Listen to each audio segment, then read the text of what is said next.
The first one was a misdemeanor battery trial against my kids. My ex-wife had lied, said the bruises on them were my responsibility. The truth was those bruises were playground bruises, and it was obvious. I wasn't even allowed to speak at the trial that I had, more or less. The school nurse perjured herself. Nobody said a word about it, especially my attorney. So 2 years later, I was charged with sexual indecency with a minor due to my daughter's accusation, as my ex-wife coerced her to make that accusation. So how would you say your relationship is with your kids now? Would you I say? haven't spoken to them in 20 years. Okay. Because that's what the temporary orders ordered. The ones that she made permanent. So you haven't spoken to your kids in 20 years? I did keep tabs and keep in touch with my oldest daughter for a decade after this started. Right. Andrea chose never to recant or relent.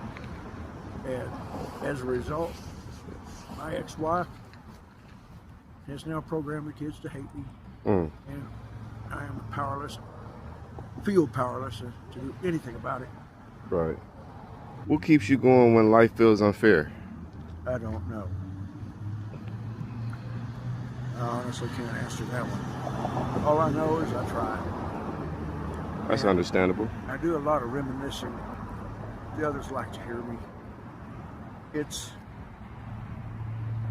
the only thing I enjoy. What mistake taught you the hardest lesson in life, you would say? Well, it's hard to deny the relevance of methamphetamine in my life. It is the excuse that everybody used to turn on me like I was some kind of the scourge of the earth. It should be known, and very few people are actually willing to admit, that methamphetamine is a pharmaceutical drug available at your drugstore as well, that is prescribed to those with PTSD, is prescribed to those with bipolar, ADHD, and similar afflictions. But I should never have touched methamphetamine.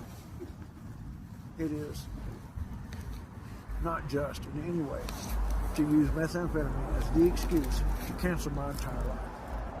Who do you feel let you down the most?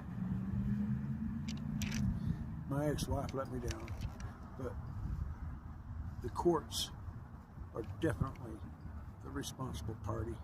If the courts had just shown some balance, some recognition of what the real problems were, anywhere along the line, I'd have been a lot better off.